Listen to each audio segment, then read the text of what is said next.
சாய்ராம் ஜெய ஸ்ரீ சாய்ராம், ஜெய் சாய்ராம் எங்கள் ஸ்ரீ சாய்ராம்.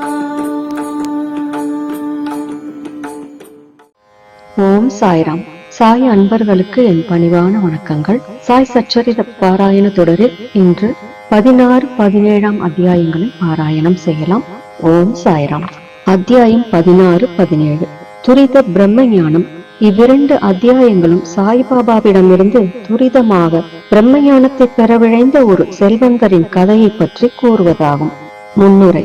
முன் அத்தியாயத்தில் சோல்கரின் சிறிய அளவிலான சமர்ப்பண விரதம் எவ்விதம் நிறைவேற்றப்பட்டு ஏற்கப்பட்டது என விளக்கப்பெற்றது.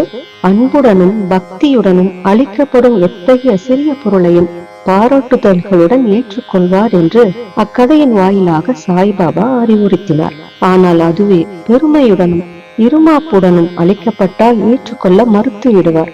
தாமே சச்சிதானந்தத்தினால் சத்து சித்து ஆனந்தம் முழுமையும் நிரம்ப பெற்றிருந்தமையால் வெறும் புற சம்பிரதாயங்களை அவர் பெருமளவு லட்சியம் செய்வதில்லை. அடக்க ஒடுக்கத்துடனும் பணிவான உணர்வுடனும் ஒன்று சமர்ப்பிக்கப்படுமானால் அதை அவர் வரவேற்று பேரார்வத்துடனும் மகிழ்ச்சியுடனும் ஏற்றுக்கொள்வார். உண்மையில் சாய்பாபாவை போன்ற சத்குருவை காட்டிலும் மிகுதியான தாராளம், தயை முதலிய பண்புகள் அமையப்பெற்ற ஒருவர் எவரும் இல்லை. அவரை சிந்தாமணி கல்லுக்கோ கற்பக தழுவிற்கோ காமதேனுவிற்கோ ஒப்பிட முடியாது. ஏனெனில் நாம் விரும்பினவற்றை மட்டுமே அவைகள் அளிக்கின்றன. ஆனால் சத்குருவோ ஆராய்ந்து அறிய இயலாத மெய்ப்பொருளாம் விலை மதிப்பற்ற பொக்கிஷத்தை நமக்கு நல்குகிறார். இப்போது சாய்பாபாவிடம் வந்து தனக்கு பிரம்ம ஞானம் அளிக்க வேண்டும் என்று மன்றாடி வேண்டிக் கொண்ட ஒரு பணக்காரரை சமாளித்து எப்படி அனுப்பி வைத்தார் என்னும் கதையை கேட்போம். தனது வாழ்க்கையில் மிகவும் சுபிட்சத்துடன் விளங்கிய பணக்காரர் ஒருவர் இருந்தார். அவர் ஏராளமான செல்வம், வீடுகள், வயல்கள், நிலங்கள் முதலியவற்றை பெருந்திரளாக குவித்திருந்தார். பல வேலையாட்களும் சார்ந்து வாழ்வோரும் வாழ்க்கப்பட்டவராக இருந்தார்.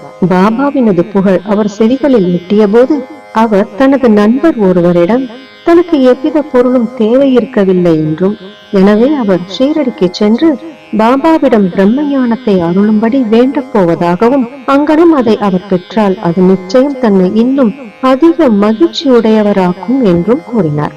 அவரது நண்பர் பின்வருமாறு உரைத்து அவர் கருத்தை மாற்ற முயன்றார். பிரம்மத்தை அறிவதென்பது அவ்வளவு எளிதல்ல. அதிலும் குறிப்பாக மனைவி, மக்கள், செல்வம் என்னும் கவனங்களிலேயே முழுவதுமாக கவரப்பட்டிருக்கும் பேராசைக்காரனுக்கு அது எளிதே அல்ல.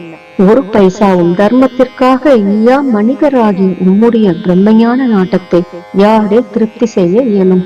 இப்பேர் வழி தமது நண்பரின் அறிவுரையை பொருட்படுத்தாது போய் வர குதிரை வண்டியை பேசி அமர்த்தி ஷீரடிக்கு வந்தார். மசூதிக்கு சென்று சாய்பாபாவை பார்த்தார். அவர் பாதங்களில் வீழ்ந்து கூறினார், பாபா, இங்கு வருவோர் அனைவருக்கும் எவ்வித தாமதமும் இன்றி தாங்கள் பிரம்மத்தை காண்பிக்கிறீர்கள் என்று கேள்விப்பட்டு தொலைவில் உள்ள எனது இடத்திலிருந்து இங்கு நான் வந்திருக்கிறேன். எனது பிரயாணத்தால் மிகவும் களைப்படைந்துள்ளேன். நான் தங்களிடமிருந்து பிரம்மத்தை பெறுவேனானால் எனது கடின முயற்சியெல்லாம் நன்றாக ஊதியம் அளிக்கப்பட்டு பரிசு நல்கப்பட்டதை ஆகும். பாபா அப்போது கூறியதாவது, ஓ எனது அருமை நண்பனே, ஏங்கி கவலையுறாதே. நான் உடனேயே உனக்கு பிரம்மத்தை காண்பிக்கிறேன். எனது நடைமுறை தொடர்புகள் அனைத்தும் ரொக்கத்திலேதான், கடனில் அல்ல. எனவே பலர் என்னிடம் வந்து செல்வம், தேக ஆரோக்கியம், ஆற்றல், புகழ், பதவி, நோய் தீர்த்தல் போன்ற இவ்வுலக பொருட்களையே கேட்கின்றனர். இங்கு வந்து பிரம்ம ஞானத்தை கேட்பவர் அரிது. இவ்வுலக பொருட்களை கேட்பவர்களுக்கு பஞ்சமே இல்லை. ஆத்மார்த்த விஷயங்களில் ஆர்வமுடைய மனிதர்களை காண்பது மிகவும் அரிதாகையால் உம்மை போன்ற மனிதர்கள் வந்து என்னை பிரம்ம ஞானம் தர சொல்லி வற்புறுத்தும் பொழுது அத்தருணத்தை நான் அதிர்ஷ்டமும் புனிதமும் வாய்ந்ததாக கருதுகிறேன். எனவே உடனே மகிழ்ச்சியுடன் உனக்கு பிரம்மத்தின் சுற்றுச்சூழலையும் அதை அடைவதில் உள்ள சிக்கல்களையும் தெரிவித்து தெளிவிப்பேன் என்றார். இதை புகன்ற பின்னர் பாபா அவருக்கு பிரம்மத்தை புலப்படுத்த ஆரம்பித்தார். அவரை அங்கே அமரும்படி செய்து பிரிதோர் உரையாடலிலோ விவகாரத்திலோ அவர் ஈடுபடும்படியாக செய்தார். இவ்வாறாக தற்காலிகமாக அவரை தம் வினாவினை மறக்கச் செய்தார். பிறகு ஒரு பையனை கூப்பிட்டு அவனை நன்கு மார்வாடியிடம் சென்று 5 ரூபாய் கைமாற்று வாங்கி வரும்படி கூறினார். பையன் சென்று உடனே திரும்பி வந்து இல்லை என்றும் அவர் வீடு பூட்டியிருப்பதாகவும் கூறினான். பின்னர் பாபா அவனை மளிகை கடைக்காரர் பாலாவிடம் சென்று அவரிடம் இருந்து குறிப்பிட்ட கைமாற்றை வாங்கி வரும்படி கூறினார். இம்முறையும் பையன் வெற்றி பெறாமல் திரும்பி வந்தான். இந்த பரிசோதனை 2-3 முறை அதே விளைவுடன் நடத்தப்பட்டது. நாம் அனைவரும் அறிந்தபடி சாய்பாபா வாழ்ந்து கொண்டிருக்கின்ற, இயங்கிக் கொண்டிருக்கின்ற அவதாரமாகும். பின்னர் இந்த அற்ப தொகையான 5 ரூபாய் அவருக்கு ஏன் தேவைப்படுகிறது?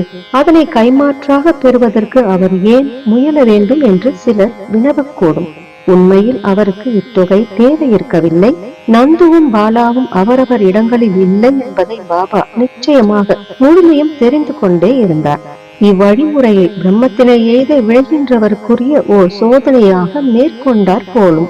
அப்பெருந்தகை கரன்சி நோட்டுகளின் கற்றை ஒன்றினை தம் பையில் வைத்து இருந்தார்.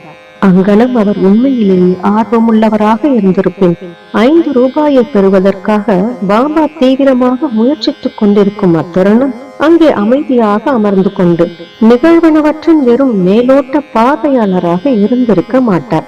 பாபா தமது மொழிகளை காப்பாற்றுவார் என்றும் கடனை திருப்பி கொடுத்து விடுவார் என்றும் தேவையான பணமும் ஓர் அற்ப தொகையே என்றும் அவர் அறிந்தே இருந்தார். எனினும் அவருக்கு ஓர் உறுதியான தீர்மானத்துக்கு வரவோ தொகையை முன்வந்து அளிக்கவோ இயலவில்லை. அத்தகைய மனிதர் உலகிலேயே மிக மிக பெரிய பொருளான பிரம்ம ஞானத்தை பாபாவிடமிருந்து பெற விரும்பினார். பாபாவிடம் அன்பு போன்ற வேறெந்த மனிதனும் சும்மா பார்த்து கொண்டிருப்பதற்கு பதிலாக உடனடியாக பாபாவுக்கு 5 ரூபாவை அளித்து இருப்பான். இம்மனிதனின் இயல்போ வேறானதாக இருந்தது. அவர் எவ்வித பணமும் கொடுக்கவும் இல்லை, அமைதியாகவும் அமர்ந்திருக்கவில்லை. திரும்பி செல்வதற்கு பதட்டமாக இருந்தமையால் பொறுமை இழக்க தொடங்கினார். பாபாவிடம் மன்றாடி, ஓ பாபா, தயவு செய்து சீக்கிரம் எனக்கு பிரம்மத்தை காண்பியுங்கள் என்று கேட்டுக்கொண்டார். பாபாவும், ஓ எனதருமை நண்பனே, இப்பிரம்மத்தை கண்ணுறும் பொருட்டாகவே இவ்விடத்தில் அமர்ந்து கொண்டு நான் நுணுக்க விவரமாக ஆய்ந்த வழிமுறைகளை எல்லாம் நீ புரிந்து கொள்ளவில்லையா? சுருக்கமாக அவை இவ்வாறானதாகும். பிரம்மத்தினை கண்டு உணர்வதற்கு ஒருவன் 5 பொருட்களை கொடுக்க வேண்டும். அதாவது 5 பொருட்களை சமர்ப்பிக்க வேண்டும்.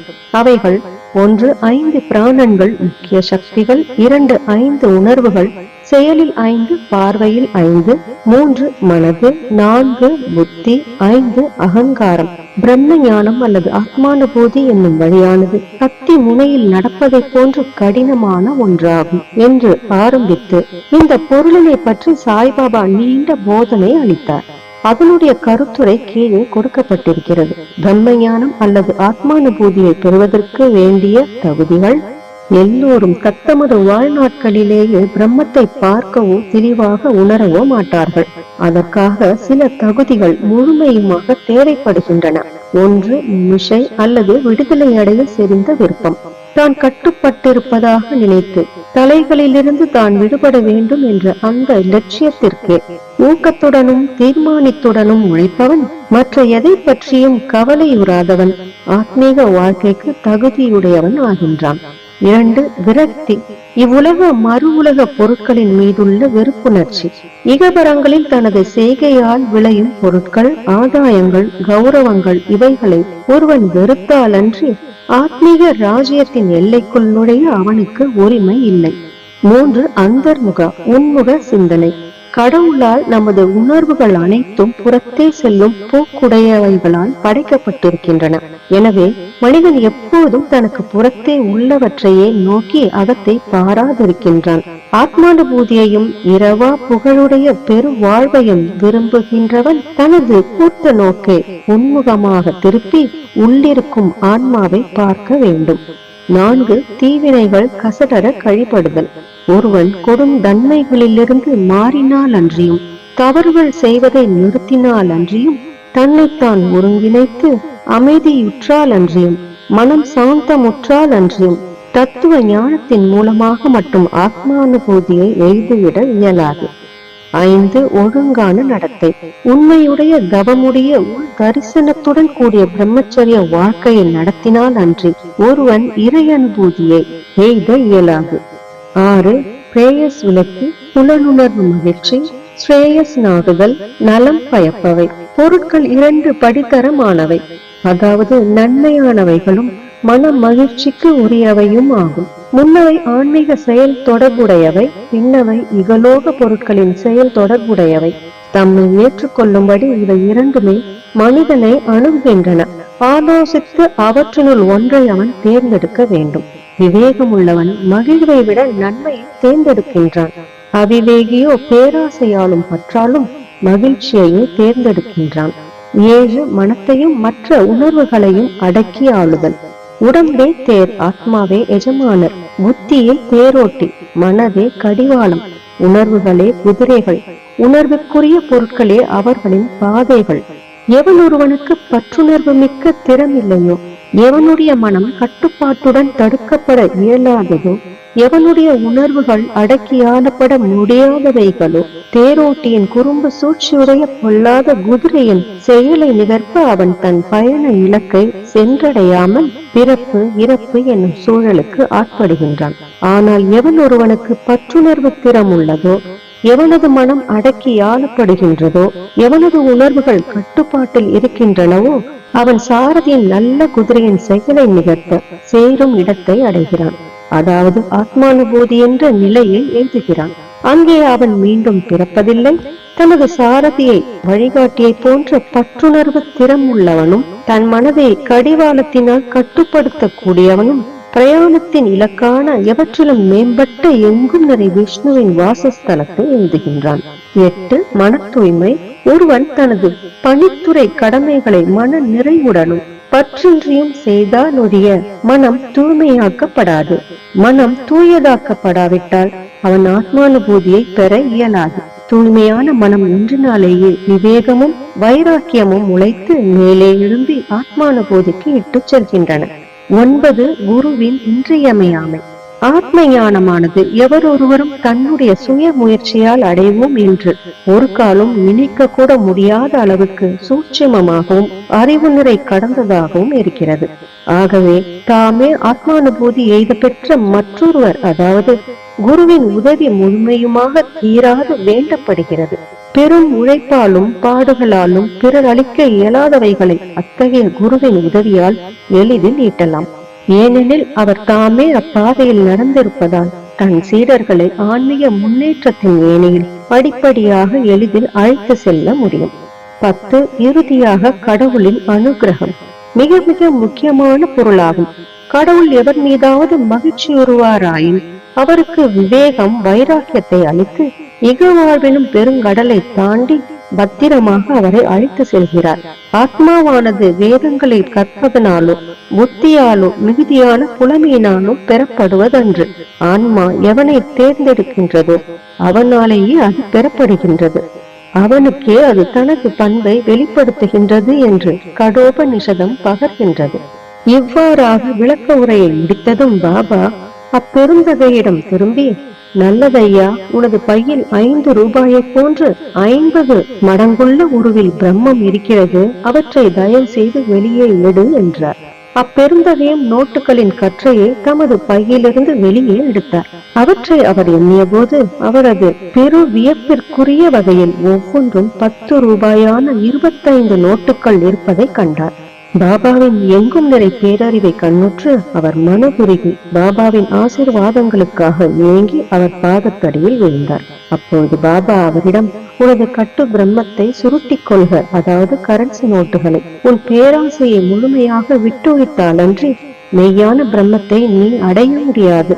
செல்வம், மக்கள், சுபிட்சம் என்னும் கவனங்களால் முழுமையுமாய் கவரப்பட்டிருக்கும் மனதை உடைய மனிதன் அவைகளுக்கான அவனது பற்றுக்களை எல்லாம் விட்டொழித்தாலன்றி எங்கனம் பிரம்மத்தை அறிவதை எதிர்பார்க்க முடியும்? பற்றெனும் மாயத் தோற்றம் அல்லது பணத்தாசை என்னும் இருமாப்பு, பொறாமை என்னும் முதலைகள் நிறைந்த துன்ப பெரு நீர் சுழியாகும். ஆசைகளை நீத்தவனுக்கே சுழியை கடத்தல் இயல்வதாகும். பேராசையும் பிரம்மமும் எதிர் எதிர் துருவங்கள். அவைகள் நிரந்தரமாக ஒன்றுக்கொன்று முரண்பட்டவை. எங்கே பேராசை நிலவுகிறதோ அங்கே பிரம்மத்தை பற்றிய எண்ணத்திற்கோ தியானத்திற்கோ இடமில்லை. பின்னர் எங்கனும் ஒரு பேராசைக்காரன் சாந்தத்தையும் பரகதியையும் பெற்றிட முடியும்? பேராசைக்காரனுக்கு அமைதி இல்லை, திருப்தி இல்லை, நிலையுறுதி பாடும் இல்லை. எல்லளவு பேராசை மனதில் இருப்பினும் கூட சாதனைகள் அனைத்தும் பயனற்றவையே ஆகும். தனது கர்மங்களின் விளைவால் அடையவிருக்கும் பழத்தின் அல்லது பயனின் ஆசையினின்று விடுபடாமலும் அவைகளின் மேல் வெறுப்புறாமலும் உள்ள நன்றாக கற்றறிந்தவனுடைய ஞானமும் கூட பயனில்லை. அது அவனுக்கு ஆத்மானுபூதியை பெறுவதில் உதவ இயலாது. அகங்காரம் முழுமையும் நிரம்ப பெற்று புலனுணர்வு பொருட்களையே சதா சிந்தித்துக் கொண்டிருப்பவனுக்கு குருவின் போதனைகள் கூட பயனற்றவையே. மன தூய்மையே அறவே தேவைப்படுகிறது. அது இன்று நமது ஆன்மீக சாதனைகள் யாவும் பயனற்ற வெளி தோற்றமும் பகட்டு ஆரவாரமுமே அன்று பிரிவில்லை. எனவே ஒருவனால் ஜீரணிக்க முடிந்த கிரகிக்க இயன்றவற்றை மட்டுமே எடுத்துக்கொள்வது நலமாகும். எனது கருவூலம் நிறைந்திருக்கிறது. எவனுக்கும் அவன் விரும்புவதை நான் அளிக்க முடியும். ஆனால் நான் கொடுப்பதை பெற்றுக்கொள்ளும் தகுதி அவனுக்கு இருக்கிறதா என்பதை நான் கவனிக்க வேண்டும். என்னை கவனத்துடன் கேட்பீர்களானால் நீங்கள் உண்மையிலேயே நன்மை அடைவீர்கள். இம்மசூதியில் அமர்ந்து கொண்டு நான் உண்மையை தவிர வேறெதையும் பேசவில்லை என்று உரைத்தார். ஒரு வீட்டிற்கு விருந்தினர் ஒருவர் அழைக்கப்பட்டிருக்கும் பொழுது வீட்டை சேர்ந்தவர்களும் அங்கிருக்க நேரிடும் மற்ற நண்பர்களும் உறவினர்களும் விருந்தாளியுடன் உபசரிக்கப்பட்டு மகிழ்வெய்துவார்கள். அவ்வாறே மசூதியில் அப்போது இருந்த அனைவரும் பாபாவினால் பணக்கார பெருந்தகைக்கு பரிமாறப்பட்ட ஆன்மீக விருந்தில் பங்கு கொண்டனர். பணக்கார பெருந்தகை உள்ளிட்ட அனைவரும் பாபாவின் ஆசீர்வாதங்களை பெற்ற பின்னர் மிகவும் திருப்தியுடனும் மகிழ்ச்சியுடனும் அந்த இடத்தை விட்டு சென்றனர். பாபாவின் சிறப்பான குணாதிசயங்கள். தங்களது வீட்டை துறந்து காடுகளில், குகைகளில், துறவி மடங்களில் தனிமையில் இருந்து கொண்டு தங்களுக்கே விடுதலை அல்லது பரவதி தேட முயற்சிக்கும் பல முனிவர்கள் உள்ளனர். மற்றவர்களை பற்றி அவர்கள் கவலைப்படுவதில்லை. எப்பொழுதும் அந்தராத்மாவிலேயே தம்மை மறந்து மூழ்கி இருப்பார்கள். சாய்பாபா அவ்வகையை சார்ந்தவர் அல்ல. அவருக்கு வீடில்லை, மனைவி இல்லை, மக்கள் இல்லை, சேமை அண்மை உறவினர்கள் யாருமே இல்லை. எனினும் அவர் இவ்வுலகத்தில் வாழ்ந்தார். 4-5 வீடுகளிலிருந்து தமது உணவை அவர் இறந்து உண்டு எப்போதும் வேப்ப மரத்தடியிலேயே வாழ்ந்தார். உலக விவகாரங்களை நடத்தி கொண்டு மக்களுக்கு உலகில் எங்கனம் நடக்க பழக வேண்டும் என போதித்தார். கடவுள் காட்சியை பெற்ற பின் மக்களின் சுபிட்சத்திற்காக பாடுபடும் முனிவர்களையோ சாதுக்களையோ காண்பது அரிது. சாய்பாபா இவர்களிலெல்லாம் தலையாயவர். எனவே ஹேமந்த் பந்த் பின்வருமாறு கூறுகிறார்: இத்தகைய அசாதாரணமான அறிவெல்லை கடந்த விலை மதிப்பற்ற தூய்மையான மாணிக்கங்கள் சாய்பாபா அவதரித்த நாடு ஆசிர்வதிக்கப்பட்டது. குடும்பம் ஆசிர்வதிக்கப்பட்டது. தூயவர்களாகிய அவரின் பெற்றோர்கள் ஆசிர்வதிக்கப்பட்டவர்கள். ஸ்ரீ சாயை பணிக. அனைவருக்கும் சாந்தி நிலவட்டும். ஜெய் சாய்ராம். சாய் சச்சரிதம் படிப்பதாலும் கேட்பதாலும் நமக்கு மன நிம்மதியும் மன நிறைவும் கிடைப்பது மட்டும் அல்லாமல் இதை கேட்பவர்களின் அனைத்து ஆழ்மன துயரங்களும் நீங்கி அனைவரும் எல்லா நலன்களையும் பெற்று மிகவும் சிறப்பான, மகிழ்ச்சியான, ஆரோக்கியமான, நிம்மதியான வாழ்க்கை வாழ நம் சாய்பாபா நம் அனைவரையும் ஆசீர்வதிக்கட்டும். ஜெய் ஜெய் சாய்ராம்.